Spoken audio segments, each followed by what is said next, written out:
Today I'm going to teach you how to become a master shaper. It's not nearly as complicated as you think.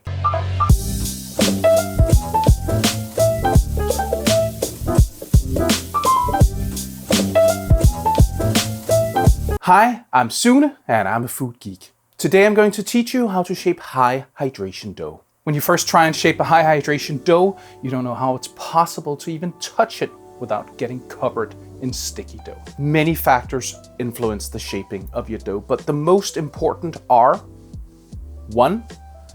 Gluten development. It's nearly impossible to shape your dough with or without a scraper if it doesn't have proper gluten development. 2. Fermentation. The acid that develops when a sourdough starter ferments the flour in your dough will break down the gluten. This breakdown doesn't happen when you use commercial yeast.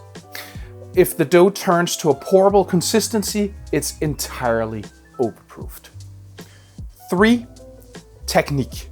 The way you touch, or more accurately, don't touch the dough is imperative to the success of shaping.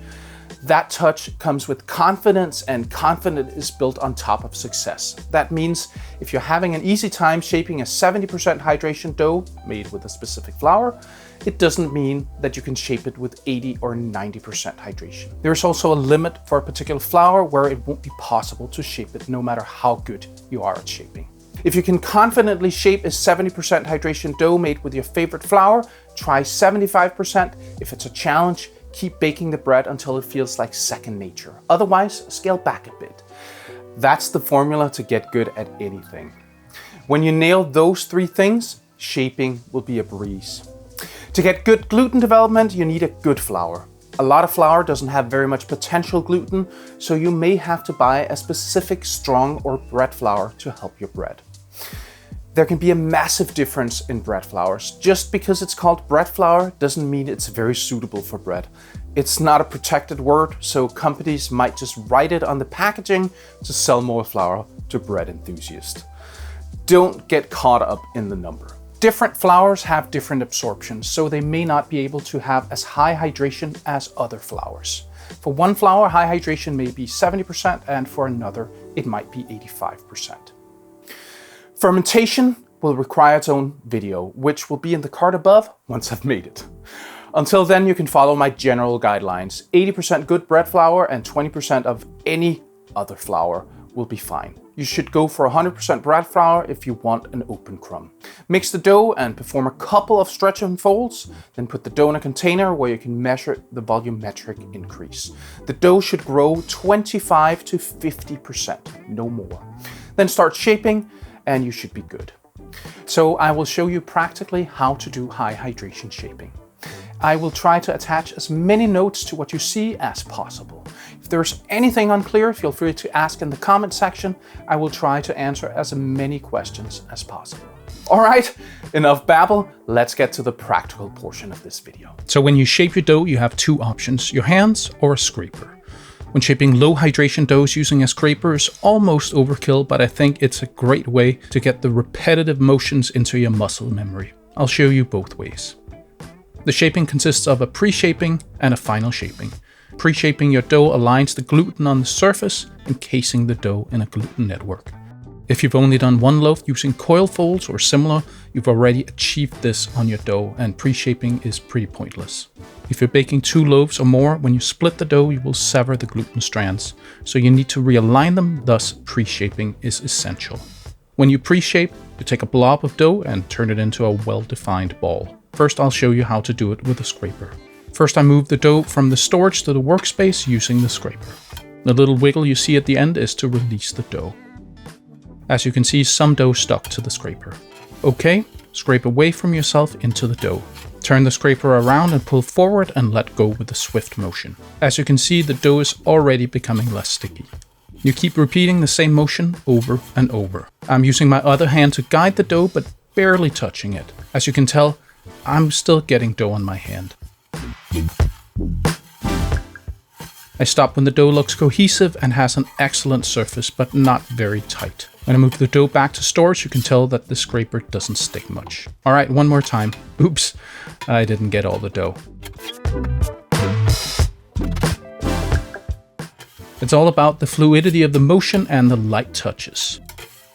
You can see that I push the dough over any place where there's dough stuck to the table. That way it gets picked up and becomes part of the bread.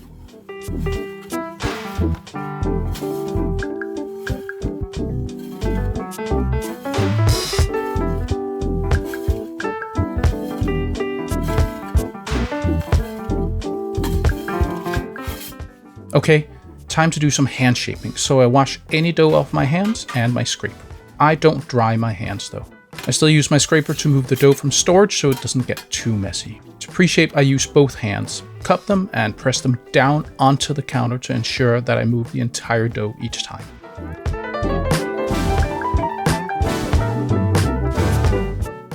As you can see, my wet hands help me to not pick up any dough.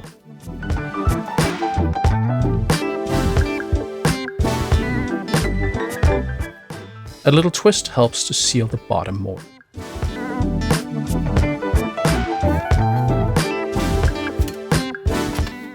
One more time.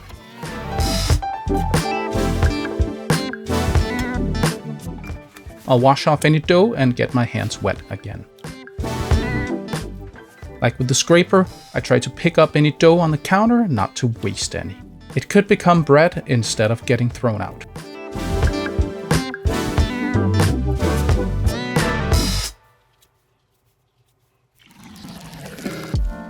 Perfect. I like to use my scraper to clean off the counter, and then I let the dough balls rest for 20 minutes to relax the gluten. If the early bird gets the worm, I'll sleep until there's pancakes. For shaping a batard, we'll need a bit of flour. It's essential that it contains gluten so it can be absorbed by the dough when it's retarding. Alright, the first boule shaping using a scraper. I'll flip the dough over. I use my scraper as a helper, lift the edges and fold the dough like an envelope.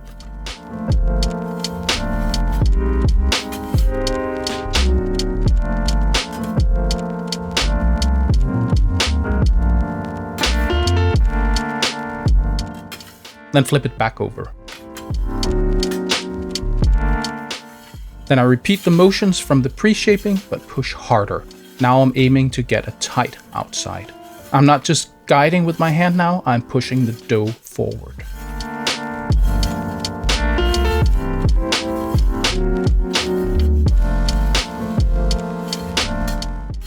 When it feels nice and tight, I flip it into the Banneton. The size must be correct. The steeper the sides, the more it'll hold the bread in shape. The part you tighten must be turned downwards. Okay, now for hand shaping. Again, I use my scraper to move the dough around.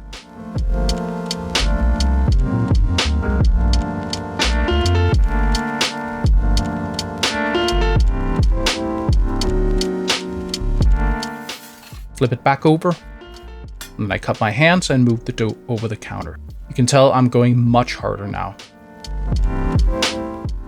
I usually pop any fermentation bubbles during the final shaping because those will burn. In this case, it was a bit of unmixed flour. It'll still cook out just fine. It's a bit harder to get the dough tight by hand. We'll probably see it in the final bread.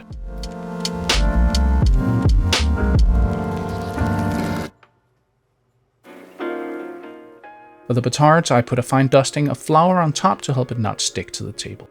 There's no batard shaping using the scraper, so I'll just show you the hand shaping. Your hands must be clean and free of any dough. I flip the dough over using the scraper. Then I tease out the dough into a rectangle.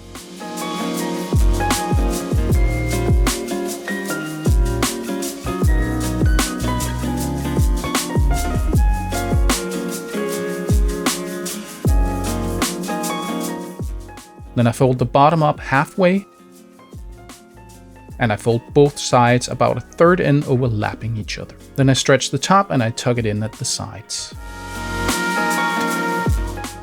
I just have to move the dough down a bit to have room to roll it. I roll it as tight as I can, and I make sure to seal the bottom with my fingertips underneath the dough.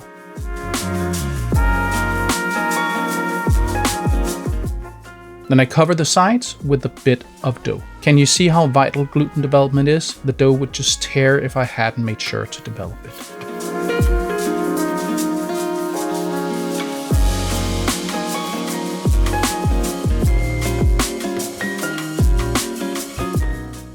Then I flip the dough into the Banneton,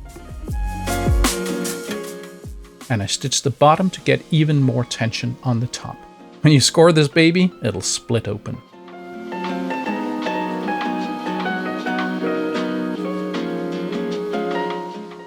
Okay, then they retard and I bake them.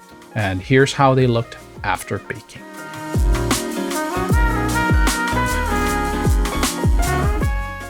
If you want to see them all together, I'm sharing the pictures that I took on my Instagram. You can find a link for it in the description. Please like, comment, and subscribe. It really helps the channel. I hope you learned something today. See you next time.